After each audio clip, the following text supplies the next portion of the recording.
Turn the bass up. I kept the profit up. I always double up. It ain't nothing, bruh. It ain't nothing, bruh.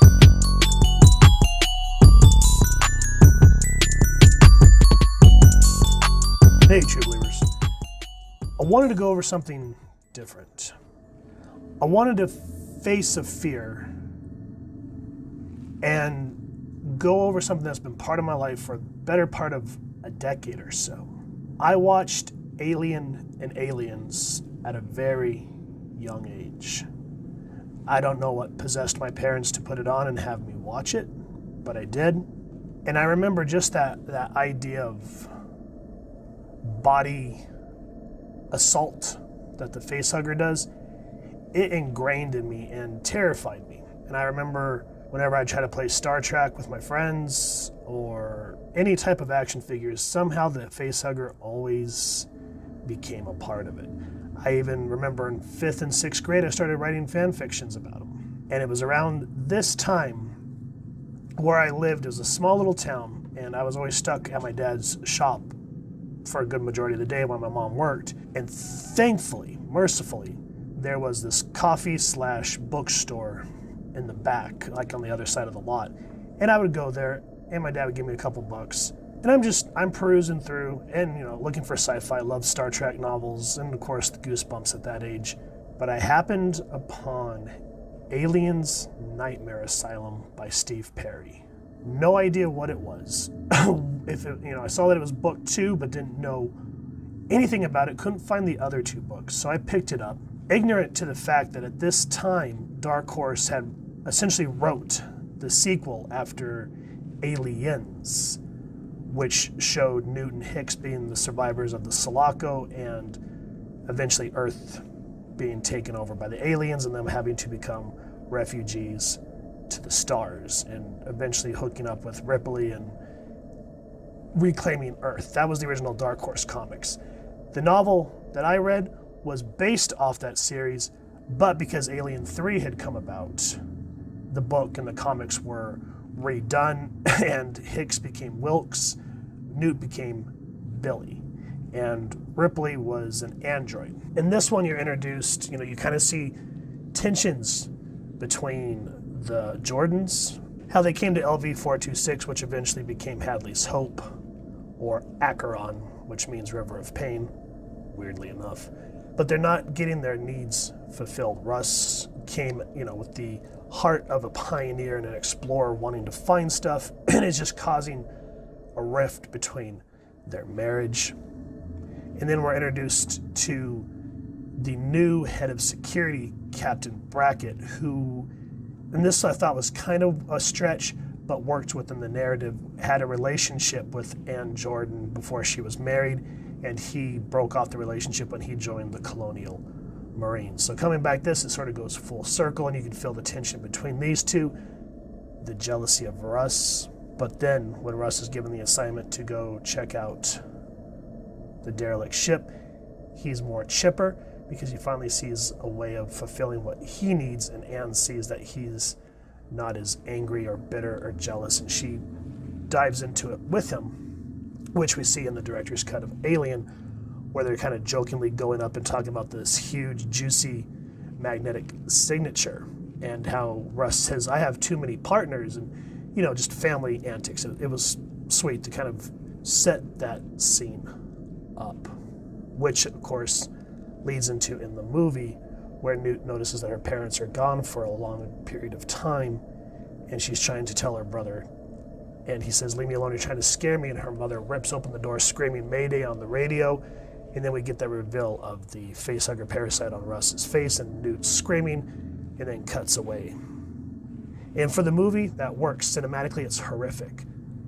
In the book, we actually follow the Jordans into the derelict ship, and they can start feeling the unease as they start to see signs of a struggle and an attack, slash marks throughout the ship. They, of course, stumble across the space jockey in the pilot's seat like Dallas and the rest of the Nostromo crew did as well.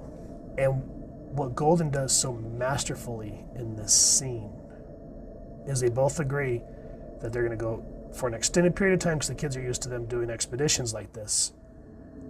but they get a little too overzealous, which leads them to the egg chamber. And it shows initially that Anne was supposed to be the one that was impregnated, but Russ pushes her out of the way to save her, and that's how he got stuck with this nightmare. The other thing I liked about River of Pain is the fact that the scientists that have been part of this colony for years, which the administrator, just to kind of point out, his name's Al Simpson. We kind of see him at the beginning of the director's cut when one of the gentlemen's talking to him and says, this Russ character wants to know if what he finds is his, and he's like, as far as I'm concerned, whatever he finds is his. That's Al Simpson, and he plays a bigger part in the book. But going back to the scientists, they've been part of this community for decades, however long, while Ripley's in hypersleep, which in the book, they open up with the Nostromo, with Kane being infected. And throughout the book, you'll kind of cut back, and they'll cut to the Gateway Station where Ripley's recovering, meeting Burke for the first time, her tribunal for destroying the Nostromo. And it just kind of coincides with dates along this timetable, so you sort of understand where the book falls in with the movie, which is really a nifty idea. Now, with that said, in the book, you see Acheron develop. You start to meet all the characters, including these scientists, but you find out that once Burke brings up a transmission talking about the derelict ship, these scientists reveal that they are more than what they seem to be. They get excited and toast the fact that they may actually get a sample of the Xenomorph specimen. Going back to Anne and Russ, after in the movie when we see the facehugger on them and it cuts away, in the book, we see that the Jordans are stuck in that area for a better part of almost a day and a half. Anne and her brother in their explorer ship, and the husband laying out because she doesn't want to infect the kids because of quarantine protocols. So she basically puts a blanket over him and leaves him out on the road because they don't want to be near this parasite that's on his face.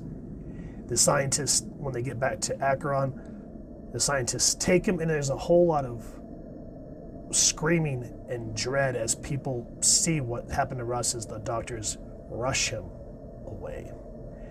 And this is sort of where the comic book Newt's Tell lines up with the book again, where the brother hears that the alien has fallen off his dad's face. They want to see him, but their mother told them to stay put. So they sneak into the vents, which they know very well because they play this game called Monster Maze. And Rebecca being the one that kind of always wins, and Timmy, which her brother always says that she's cheating, but she says, no, I can just fit in places that you can't. So they sort of know the duck work. They find their way to the medical lab where Russ wakes up. Anne wants to take him back to quarters, but the doctor's saying that's not a good idea. I need to monitor him. And they said, once we find out what he's been infected with or whatever, we can maybe release him. We have people going back to the derelict ship to inspect y'all's claim, which shows that they're bringing more colonists back with more facehuggers.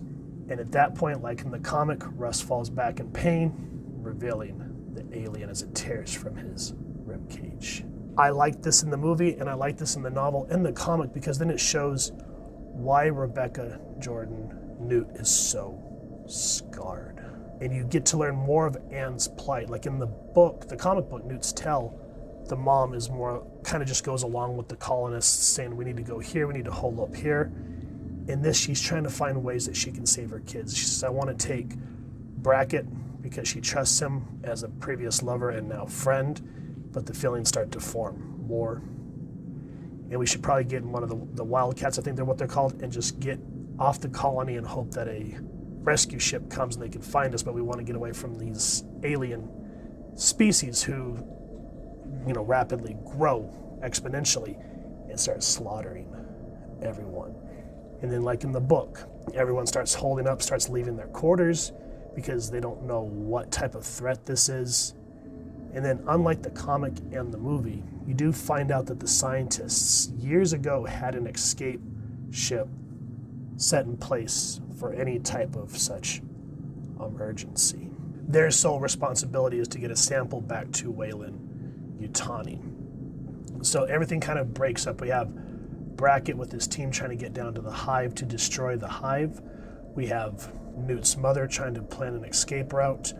We have the scientists trying to get off planet without being discovered so that they can get these samples back to Weyland-Yutani. Being as we know how what happens to the colony in the film, shit hits the proverbial fan. People start dying left and right. People try to start falling back to different barricades and whatnot. And Brackett's sole responsibility after he sees that trying to attack the hive is nigh impossible, as we saw with the Colonial Marines in the movie, he makes it his point to try to get back to Anne and the kids because Brackett really starts to create a rapport with Newt and kind of sees her as a surrogate daughter in a way. Now, I don't want to give too much away on River of Pain, but it's a great character piece. Really expands upon what Cameron set up with the movie, what Newt's tell fleshed out in the comics, and this just creates a whole nother level. The one thing that I will say is I wish that they would make another novel including Brackett, because there's a point where he says that I'm going to blow the lid on all these species and Weyland-Yutani and the fact that they want to weaponize them.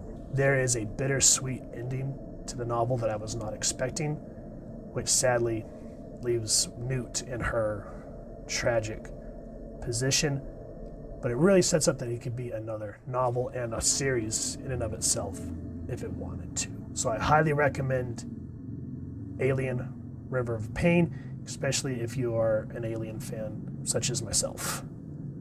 I've been wanting to talk about the subject just to kind of get these childhood fears out of my mind, and thanks to Alien Theory, I can realize now that, yeah, it scared me as a kid, but I enjoy it. I enjoy horror, I love sci-fi, and these just kind of always bring both genres together, which makes for a very entertaining idea. Alien Theory did say, and I kind of echo what he said, is while the movies kind of are in limbo at the moment, the Titan books are thriving. I have been eating them up, and I've read about 3 or 4 more since. So if y'all would like me to go over the next ones, let me know down in the comments. If you've enjoyed this book, please first and foremost support your local bookstore or comic shop if they sell novels, and get yourself a copy of this book. If you've enjoyed this discussion, review, what you want to call it, we really would appreciate it if you take a moment to hit like, share, and subscribe. Helps the After Dark channel more than you could possibly know. And if you won't mind hitting that fancy little Xenomorph bell next to subscribe, that way as we upload content, you guys get notified. Come to the channel, and we love talking with y'all and hearing your thoughts and feedback on all the subjects that we go over. And I'll also leave the links to our social media pages down in the description. So with all that said, I hope y'all continue to have an absolutely amazing day reading, and happy hunting, true believers.